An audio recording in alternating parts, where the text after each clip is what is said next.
सभी पुण्यात्माओं को मेरा नमस्कार।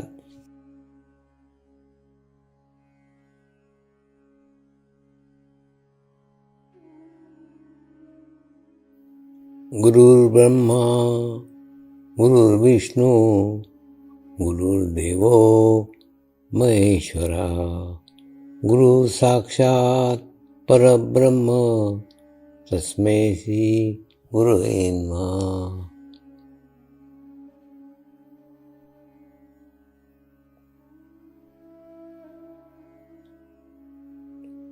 ध्यान की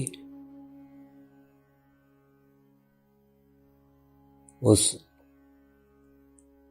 स्थिति में जाएंगे जहाँ शरीर भाव पूर्णतः समाप्त हो जाता है।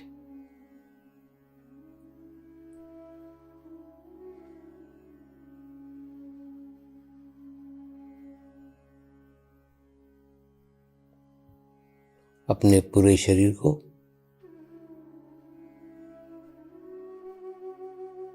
पूर्णतः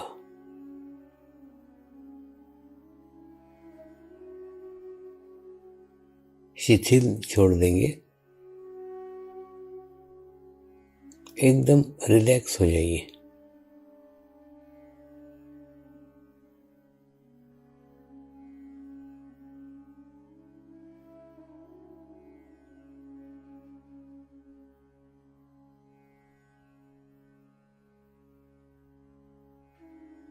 मेरे साथ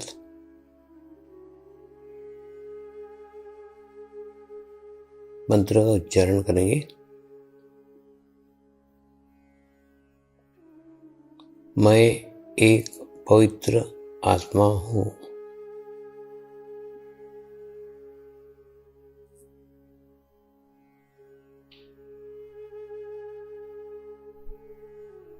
मैं एक शुद्ध आत्मा हूँ।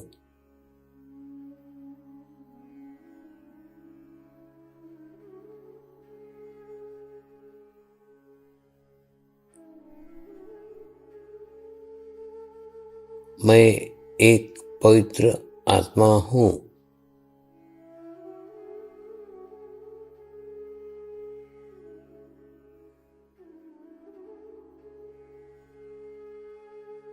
मैं एक शुद्ध आत्मा हूँ।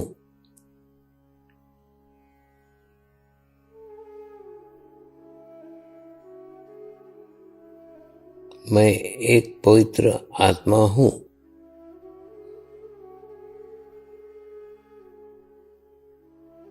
मैं एक शुद्ध आत्मा हूँ।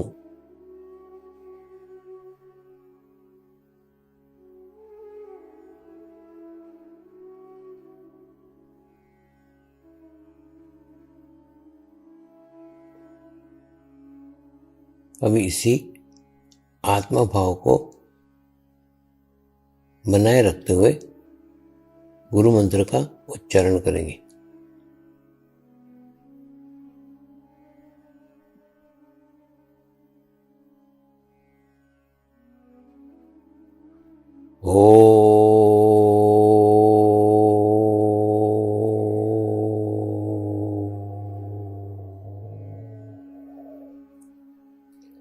श्री शिवकृपानंद स्वामी नमो नमः।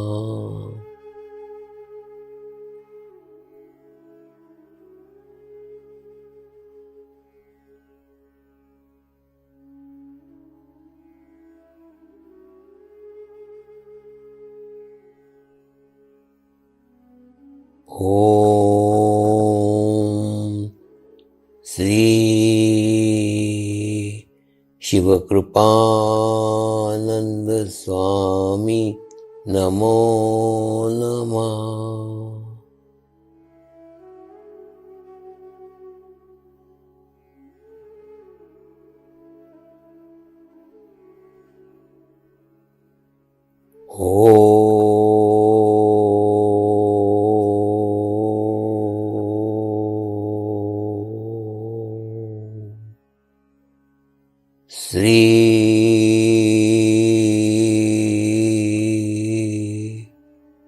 शिव कृपानंद स्वामी नमो नमः।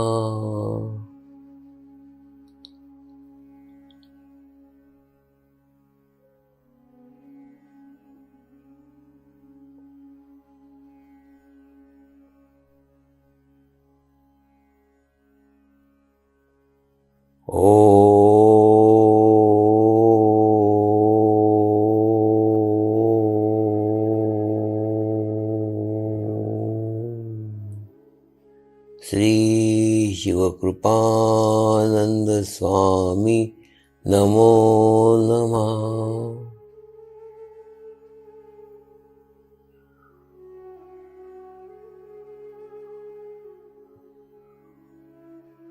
ओम श्री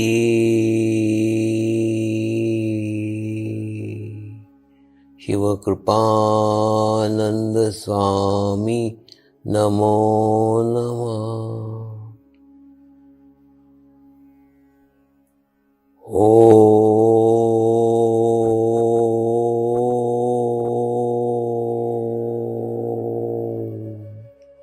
श्री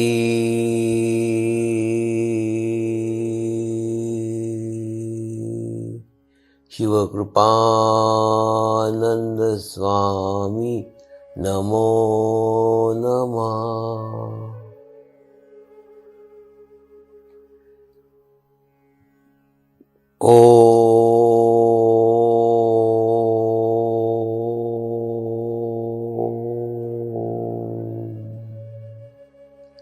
श्री शिवकृपानंद स्वामी नमो नमः।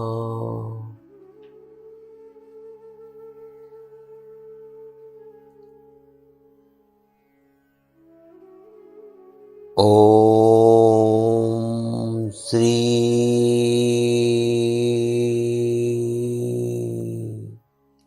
शिवकृपानंद स्वामी नमो नमः।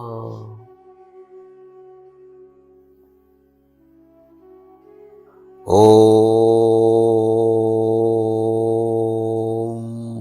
श्री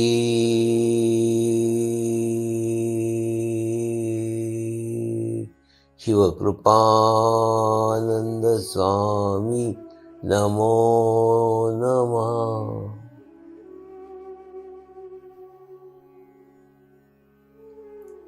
अब आप अपना चित्त सहस्त्रार पर रख के थोड़ी देर के लिए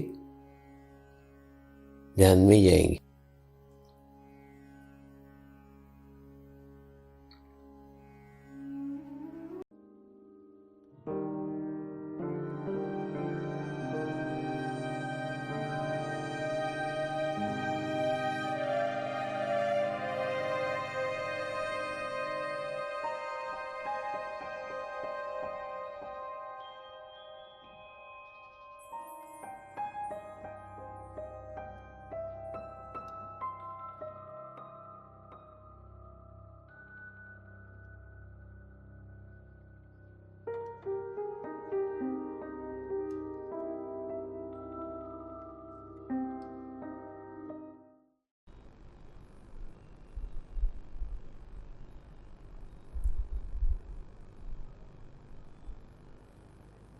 हिमालय पे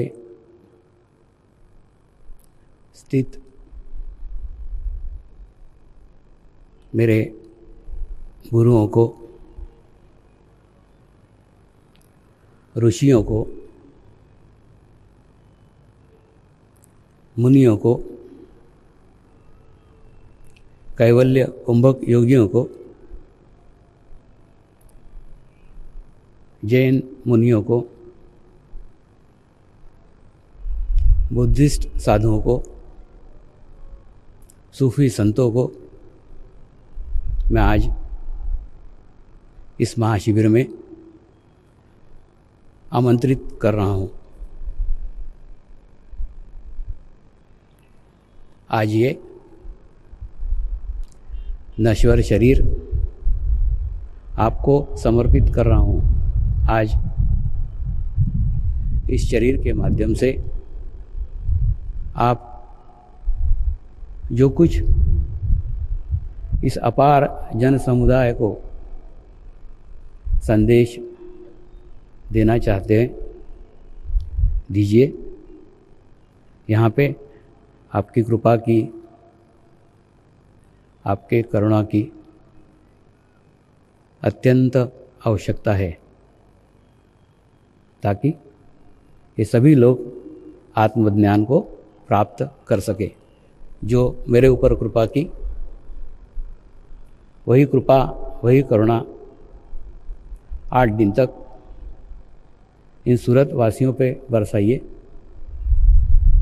कि उनकी आत्मा तृप्त हो जाए। आए हुए सभी पुण्य आत्माओं को मेरा नमस्कार।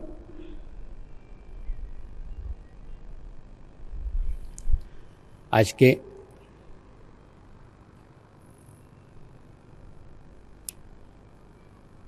कार्यक्रम की शुरुआत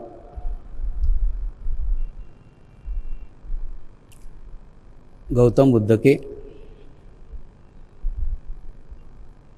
जीवन की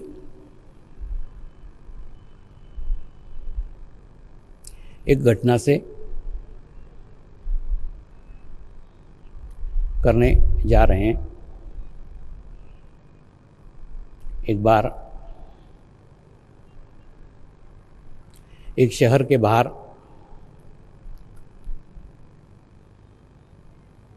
गौतम बुद्ध एक झाड़ के नीचे बैठे हुए थे और शहर के सत्य प्रेमी, सत्य खोजी लोग उन्हें आकर मिलते थे, प्रश्न करते थे, प्रश्नों का समाधान प्राप्त करते थे और घर जाते थे। ऐसे ही एक दिन एक सत्य प्रेमी सत्य की खोज में गौतम बुद्ध के पास आया और उनको प्रश्न पूछा कि मुझे सत्य जानने की बहुत इच्छा हो रही है। मैं सत्य जानना चाहता हूँ कि क्या वास्तव में परमात्मा है।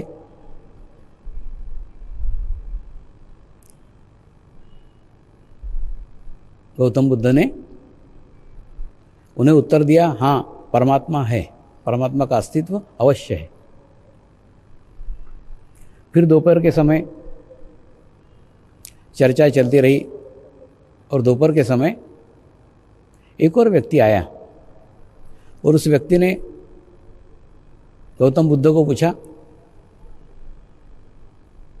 क्या इस दुनिया में परमात्मा का कोई अस्तित्व है।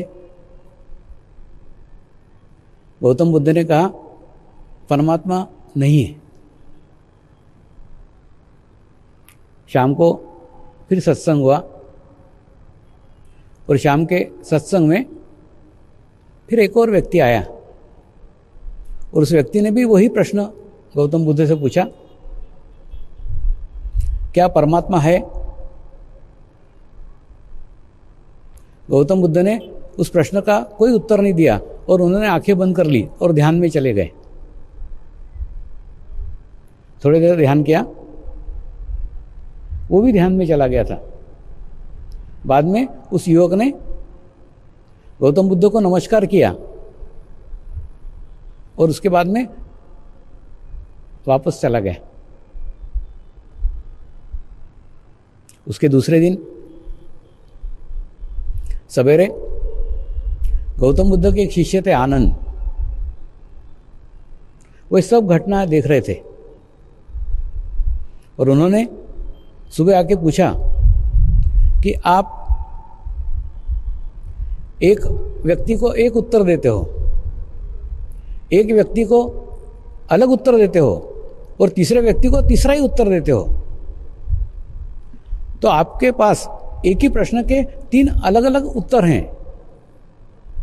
तो मुझ में जिज्ञासा हो गई है, मैं जानना चाहता हूं कि वास्तव में सत्य क्या है, सही उत्तर क्या है, क्या वास्तव में परमात्मा है?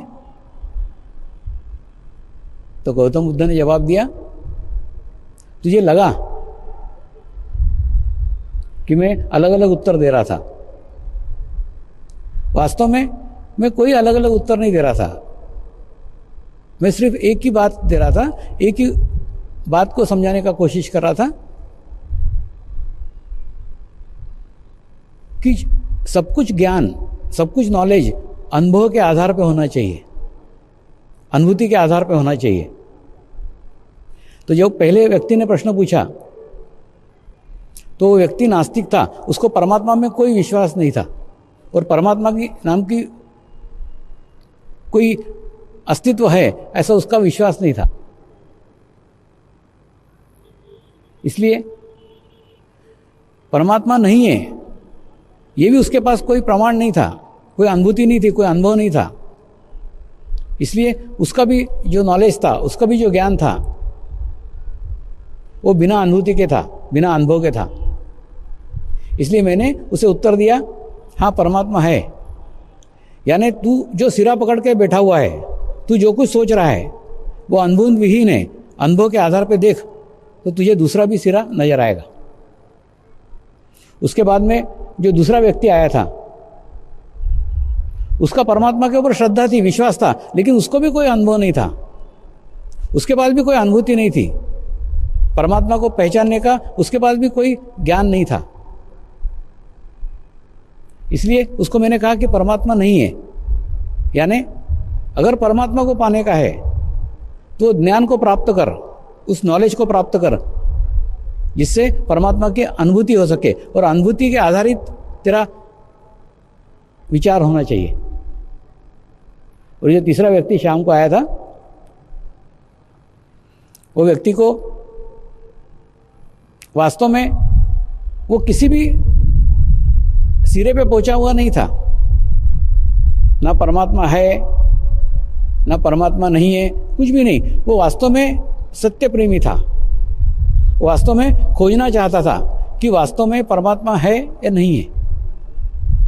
तो उसको मैंने बताया आंखें बंद कर, तो मैंने आंखें बंद की, उसने आंखें बंद की, और जैसे ही उसने आंखें बंद की वो अंतर्मुखी हो गया। और अंतर्मुखी होने के बाद में उसने महसूस किया कि परमात्मा है लेकिन भीतर है, अंदर है।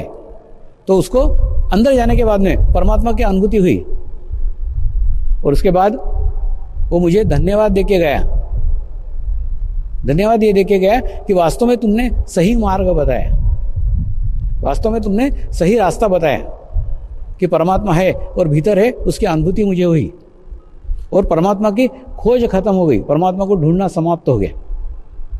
तो इसलिए मैं हर दफे एक ही उत्तर दे रहा था, हर दफे एक ही आंसर दे रहा था कि जो कुछ हो वो अनुभूति के आधार पे हो। आप कभी भी दूसरा कर रहा है इसका कर रहा मत करो, आप आपका अनुभव लो, अनुभव को गुरु बनाओ और अनुभव के आधार पे निर्णय लो। तो तीनों को एक ही मैसेज दे रहा था, एक ही संदेश दे रहा था। ठीक इसी प्रकार से समर्पण ध्यान भी अनुभूति के ऊपर आधारित है, अनुभव के ऊपर आधारित है। और जैसे एक आधा खेल शुरू होता है कि नहीं, तो खेल शुरू होने के पहले सब नियम बता दिए जाते हैं, किस तरीके से जाने का बता दिया जाता है, क्या क्या करने का बता दिया जाता है। उसी तरीके से मैं आपको एक एक स्टेप बाय स्टेप, एक एक तरीके से, एक एक रास्ते से, एक एक मार्ग से आपको लेके चलूंगा। तो सबसे पहले इस मार्ग का जो पादान है, वो पहली पादान है कि मनुष्य का शरीर। अगर मनुष्य का शरीर ही नहीं है तो आत्मज्ञान प्राप्ति संभव नहीं है, क्योंकि उसके लिए फिर आत्मा का कोई महत्व नहीं रह जाता। कई आत्माएं भटक रही है बिना शरीर के। तो ऐसे सबसे पहले शरीर का महत्व है, और शरीर जिनके कारण हमें प्राप्त हुआ वो हमारे माँ बाप। तो सबसे पहले आप आपके माँ बाप को वंदन कीजिए, उनको नमस्कार कीजिए। कोई भी शुभ कार्य करते हैं, कोई भी अच्छा कार्य करते हैं, कोई भी अच्छे कार्य की शुरुआत करते हैं, तो शुरुआत के समय माँ बाप का आशीर्वाद लिया जाता है। ठीक उसी प्रकार से ये समर्पण ध्यान सीखने के पूर्व आप अपने माँ बाप का आशीर्वाद लीजिए, वो आपकी जड़ है। अगर जड़ मजबूत रही, जड़ से अगर आपको योगदान मिलता रहा, तो आगे की प्रगति बहुत आसान हो जाती है। तो सबसे पहले गुरु आपके माँ बाप हैं, तो सबसे पहले माँ बाप को वंदन कीजिए, माँ बाप को नमस्कार कीजिए, और उसके बाद में फिर आप आगे बढ़िए। वसुधैव कुटुंबकम, ये हमारे भारतीय संस्कृति का एक मूल मंत्र है। यानी सारा विश्व, सारी विश्व की मानव जाति एक कुटुंब है, एक परिवार है, एक फैमिली है। ऐसा उदात्त दृष्टिकोण हमें हमारे संस्कृति के कारण प्राप्त हुआ है, और इसी कारण आज हमारे देश में अलग अलग जातियां हैं, अलग अलग धर्म हैं, अलग अलग संप्रदाय हैं, अलग अलग भाषाएं बोली जाती हैं। उसके बावजूद भी भारत के अंदर एक बहुत उचित वातावरण सारे विश्व के मनुष्य मात्र के लिए है, क्योंकि यहाँ पे जो कुछ कार्य किया गया है वो प्रत्येक मनुष्य को दृष्टिगत रखते हुए किया गया है। यानी जो कुछ प्राप्त होगा वो प्रत्येक मनुष्य तक पहुंचाने की प्रक्रिया है। तो ऐसे ही प्रक्रिया के तहत समर्पण ध्यान है, इसको भी प्राप्त करके प्रत्येक मनुष्य मात्र तक पहुंचाना इस ध्यान के पद्धति का उद्देश्य है। इसका फायदा प्रत्येक मनुष्य को मिलना चाहिए, वो किसी भी जाति का हो, किसी भी धर्म का हो, किसी भी देश का हो, किसी भी रंग का हो, प्रत्येक मनुष्य मात्र तक ये पहुंचना चाहिए, ये इसका उद्देश्य है। और इसी उद्देश्य से ये कार्यरत है। दूसरा, मैंने धर्म की कोई पुस्तकें पढ़ी हुई नहीं है, एक शब्द भी पढ़ा हुआ नहीं है, एक अक्षर भी पढ़ा हुआ नहीं है। तो ये 8 दिन तक सिर्फ अनुभूति की बातें करूंगा, अनुभव की बातें करूंगा। तो आपको सिर्फ क्या करने का है कि आपके पास जो कुछ नॉलेज है, आपने जो कुछ पढ़ा हुआ है, ये 8 दिनों तक आपको सब छोड़ के रखने का है। देखो, आपके पास तो पुस्तक का भी ज्ञान है और 8 दिन में आपको अनुभूति का भी ज्ञान हो जाएगा। तो आप तो मेरे से भी अच्छे हो जाओगे, आपके पास दोनों चीज़ हो जाएगी। लेकिन वो अनुभूति का ज्ञान प्राप्त करने के लिए आपको 8 दिनों तक अपना सब नॉलेज, सब ज्ञान छोड़ना पड़ेगा, तभी आप उसको ग्रहण कर सकते हो, तभी उसको ले सकते हो। देखिए, जैसे एक गणित की मेथड है, एक गणित की पद्धति है, वो पद्धति को अगर सीखने का है तो हम क्या करते हैं, जो पीछे की पद्धतियां हैं उनको याद नहीं करते, हम नई पद्धति को पूर्ण एकाग्रता से सुनते हैं और सीखते हैं और उसको अवलंब करते हैं, और उसके बाद में तुलना करते हैं कि ये पद्धति अच्छी है कि हमारे पास जो पहले पद्धति थी वो अच्छी है, तो तुलना करते हैं। लेकिन वो तुलना तब करते हैं जब हम सीखते हैं। ठीक उसी प्रकार से ये मेडिटेशंस की मेथड, ये मेडिटेशन की पद्धति सीखने के पहले आपको सब नॉलेज, सब ज्ञान छोड़ करके इसको सीखना पड़ेगा, और सीखने के बाद में फिर आप 8 दिन बाद तुलना कर सकते हैं कि क्या सही है, क्या गलत है। एक बार आज से 5-6 साल पूर्व मुंबई के अंदर एक डॉक्टर मेरे प्रवचनों के अंदर आते थे, बहुत विद्वान थे। उन्होंने कुंडलिनी शक्ति पे, मेडिटेशन पे 30 सालों से पुस्तकें लिखी थी, अलग अलग ग्रंथ लिखे थे, अलग अलग साहित्य लिखा था, काफी लिखा था। और बार बार मुझे प्रवचन में कहते थे, स्वामी जी आज आपने तो ये बोला है उस पुस्तक में तो ये लिखा हुआ है, उस ग्रंथ में तो ये लिखा हुआ है। यानी बार बार तुलना करते थे कि क्या सही है क्या नहीं है, मैं क्या कह रहा हूं, कहाँ क्या लिखा हुआ है। संदर्भ थे उनके पास। एक बार हो गया, 2 बार हो गया, 3 बार हो गया, फिर धीरे धीरे उनके साथ मेरी दोस्ती हो गई। और दोस्ती होने के बाद मैंने उनको कहा, डॉक्टर साहब एक रिक्वेस्ट है। तो बोले क्या? कल सवेरे 6 बजे मेरे घर पे अंगूठा छाप बन करके आ सकते हो क्या? तो हंसने लग गए। ऐसा क्यों कह रहे हो? मैंने कहा आप आओ, फिर आने के बाद मैं आपको बताऊंगा। दूसरे दिन सवेरे 6 बजे वो अंगूठा छाप बन करके आए, सब नॉलेज छोड़ के आए, सब ज्ञान छोड़ के आए। मैं ध्यान करने बैठा था, वो भी ध्यान करने बैठ गए और 1.25 घंटे तक ध्यान हुआ। और 1.25 घंटे ध्यान होने के बाद उठे, बोले स्वामी जी मैं 30 सालों से ध्यान के ऊपर पुस्तकें लिख रहा हूं, लेकिन इतना अच्छा ध्यान आज तक मेरा कभी नहीं हुआ, क्या कारण है? मैंने उनको कहा आज आप अंगूठा छाप बन करके आए हो, इसलिए वो पुस्तक का ज्ञान इस सजीव ज्ञान के बीच में बाधा बन रहा था। आज आप पुस्तक का सब नॉलेज छोड़ करके आए हो। ये अनुभूति का ज्ञान है, ये सजीव ज्ञान है। तो ये सजीव ज्ञान प्राप्त करने के लिए आपको पुस्तक का ज्ञान छोड़ना ही पड़ेगा। आज आप छोड़ करके आए हो, इसलिए प्राप्त किया। आप कार लेके मेरे घर में थोड़ी घुस गए। आप कार लेके आए हो, कार बाहर खड़ी करिए और धीरे धीरे धीरे धीरे मेरे घर में पैदल आए हो। ठीक इसी प्रकार से पुस्तक का ज्ञान आपको परमात्मा तक पहुंचा सकता है, परमात्मा की अनुभूति कभी नहीं करा सकता। अगर परमात्मा की अनुभूति को प्राप्त करना है तो पुस्तक का ज्ञान छोड़ना पड़ेगा। आज आप पुस्तक का सब ज्ञान छोड़ करके आए हो, पुस्तक का सब नॉलेज छोड़ करके आए हो, पूर्ण समर्पित होकर आए हो, इसलिए आज आप ज्ञान को प्राप्त हुए। उनको मैंने बताया कि जैसे पुस्तक के अंदर एक गाय का चित्र है, तो गाय का चित्र देख के हम पहचान सकते हैं, हम जान सकते हैं कि गाय 4 पैर की होती है, गाय को एक पूंछ होती है, गाय को 2 सींग होते हैं, गाय दूध देती है, दूध पियो तो मीठा मीठा लगता है। ये सब ज्ञान, ये सब नॉलेज आपको पुस्तक से प्राप्त हो सकता है।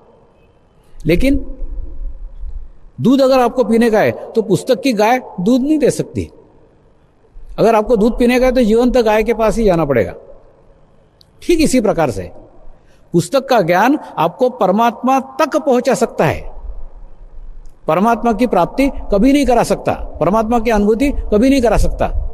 हाँ, पुस्तक के ज्ञान के कारण आप पहचान सकते हो कि मैदान में जो घूम रहा है वो गधा है क्या गाय है, क्योंकि इतना वर्णन, इतना नॉलेज, इतना ज्ञान आपने प्राप्त कर लिया है।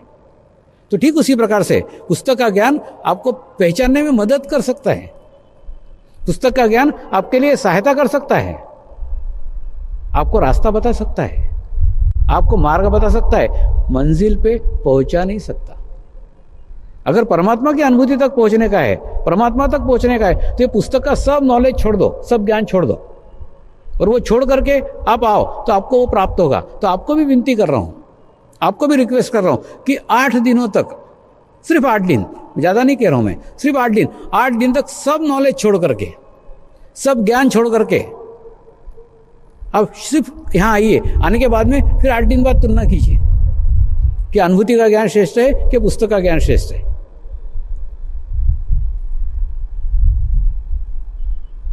मैं आपको 8 दिनों तक कोई पुस्तकों की बातें नहीं बताऊंगा, क्योंकि पुस्तकें मैंने पढ़ी नहीं है, कोई ग्रंथ पढ़े ही नहीं है, कोई पुस्तक का ज्ञान, कोई नॉलेज नहीं है। जो कुछ जीवन में प्राप्त किया है, जो कुछ अनुभूतियां जीवन में प्राप्त की है, वही अनुभूतियां आपको 8 दिनों तक बांटूंगा और पूरे विश्वास के साथ आपको कहता हूं 8 दिनों में आपके जीवन के सब प्रश्नों के उत्तर मिल जाएंगे। फिर से रिपीट कर रहा हूं, 8 दिनों में आपके सब प्रश्नों के उत्तर मिल जाएंगे। सिर्फ और बिना पुस्तक के।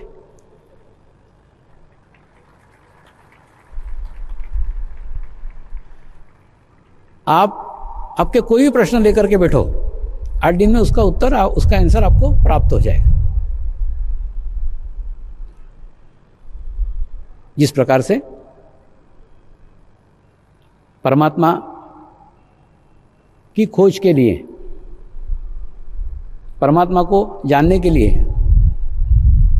परमात्मा को पहचानने के उद्देश्य से गौतम बुद्ध के पास अलग अलग योग आए थे, ठीक इसी प्रकार से मैं भी परमात्मा के खोज के लिए इस मार्ग में आ गया, इस रास्ते पे आ गया। बचपन में मैं मेरे नाना जी के साथ रहता था। नाना जी हनुमान जी के भक्त थे, रोज मुझे हनुमान जी के मंदिर लेके जाते थे। वो कहते थे भगवान यानी हनुमान जी। दूसरा, उनके पास जब भी कभी कोई पैसे आते थे, पतंगे खरीदते थे, बच्चों में पतंगे बांटते थे। गिल्ली डंडे खरीदते थे, बच्चों में गिल्ली डंडे बांटते थे। कंचे खरीदते थे, कंचे बच्चों में बांटते थे। तो मेरी दोस्ती बहुत सारे मित्रों के साथ हुई थी, क्योंकि मेरे नाना जी वो सब वस्तुएं उनको बांटते रहते थे। लेकिन एक दिन सुबह का समय था, उन्होंने मुझसे चाय मंगवाई और मुझे कहा चाय लेके आओ। मैं चाय लेके आया, वो जमीन पे बैठे हुए थे, उनको चाय देके मैं चला गया और वापस आके देखा तो आधी चाय पी हुई थी और नाना जी सो गए थे। मैंने जाके नानी को बुलाया, नानी वो तो चाय पीते पीते सो गए। तो नानी को कुछ विचित्र लगा, जाकर देखा तो मेरे नाना जी की डेथ हो गई थी, चाय पीते पीते। आधी चाय कप में थी, आधी चाय पी थी।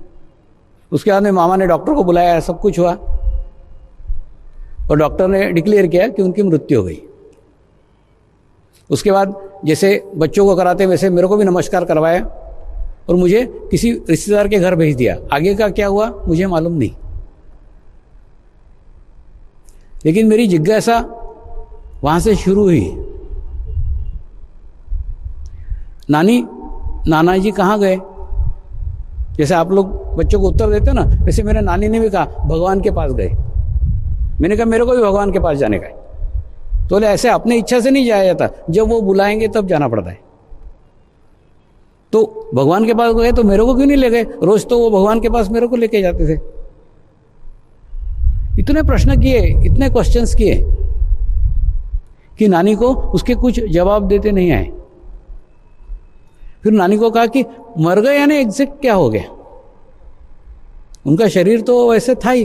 बोले नहीं, वो उनका शरीर था, उनकी आत्मा चली गई, और जब आत्मा चली जाती है तो वो मृत्यु कहलाती है। तो यानी मृत्यु भी होती है, क्योंकि पहली बार मृत्यु के दर्शन किए थे, मृत्यु घर में घटित हुई थी, मृत्यु के बारे में कोई जानकारी नहीं थी। और फिर ये परमात्मा के पास गए यानी क्या? कुछ नहीं, एक आत्मा रहता है, वो शरीर में जब तक रहता है तब तक मनुष्य जीवित कहलाता है।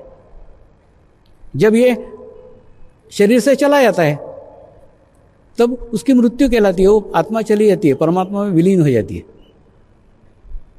तो पहली बार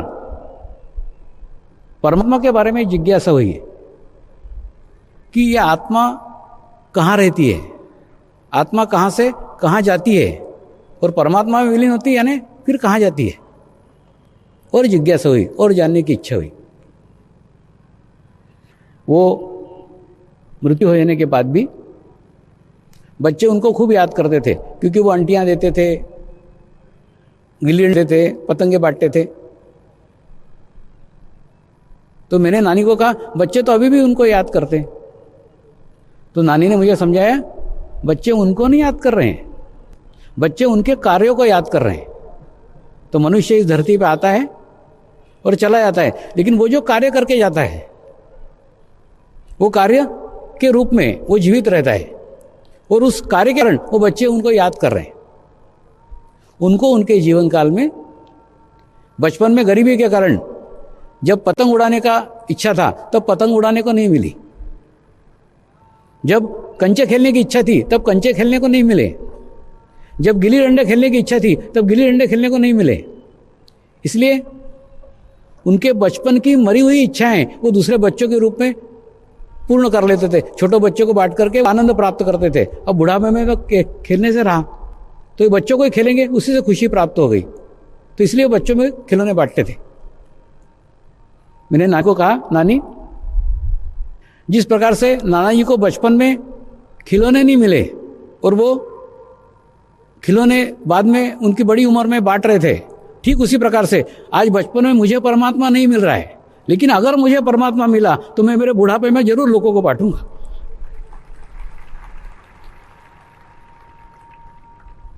तो ऐसा एक आश्वासन नानी को दिया, और 5 साल की उम्र से लगातार इसी के ऊपर पीछे लगा हुआ हूं। आपको ये दिख रहा है, इतने आसानी से ये चीज नहीं मिलती, इसको बहुत तपश्चर्या करना पड़ती है, बहुत पीछे लगना पड़ता है। कंटिन्यू एक ही विषय के ऊपर पीछे लगा, मेरे आसपास के लोग परेशान हो जाते, इतने प्रश्न पूछता था, इतनी बातें जानने की कोशिश करता था। उसके बाद में नानी मुझे कृष्ण के मंदिर में ले आने लग गई। तो नानी बोली, मेरा भगवान, मैं कृष्ण को भगवान मानती हूं। मैंने पूछा, नाना ये तो हनुमान जी को भगवान मानते थे, तो फिर भगवान कौन है? बोले, नहीं, वो हनुमान जी भी भगवान है और ये कृष्ण भी भगवान है, ये मानने के ऊपर है। मैं कृष्ण को भगवान मानती हूँ, वो हनुमान जी को मानते थे। यानी वो बोली ये उसके रूप है, एक हनुमान जी भी एक रूप है, कृष्ण भी एक रूप है, ये भगवान के रूप है। कोई किस रूप को मानता है, कोई किस रूप को मानता है। मैंने फिर एक मन में प्रश्न आया, यानी मानना महत्वपूर्ण है। जहां मानेंगे वहीं से प्राप्त होगा। फिर धीरे धीरे और 1-2 साल बाद जब स्कूल के अंदर गए, कुछ मित्र थे वो गौतम बुद्ध को मानते थे, बुद्धिस्ट लड़के थे। कुछ क्रिश्चियन मित्र हुए जो जीसस क्राइस्ट को मानते थे। फिर और कुछ मुस्लिम मित्र हुए वो उनके धर्म को मानते थे। तो ऐसे अलग अलग धर्मों के जो लोग मिलने लग गए। फिर नानी को आके पूछा, नानी मेरे क्लास में तो कोई जीसस क्राइस्ट को मानता है, कोई गौतम बुद्ध को मानता है। बोले, नहीं, वो अलग धर्म है। ठीक है, अच्छा, धर्म भी और कोई प्रकार है? मतलब और जिज्ञासा हुई, मतलब और जाने की इच्छा हुई, ये धर्म क्या प्रकार है? तो बोले, नहीं, उनका अलग है, अपना भगवान अलग है। ठीक है, भगवान अलग है। अच्छा, उसके बाद में देखा एक मुस्लिम फकीर मोर पंख के द्वारा आने वालों की बीमारियां। अब हम प्रार्थना करेंगे, सभी आत्माओं की आत्म उन्नति हो, आध्यात्मिक प्रगति हो, यही हमारी प्रभु से प्रार्थना है। नमस्कार। जय आत्मेश्वर।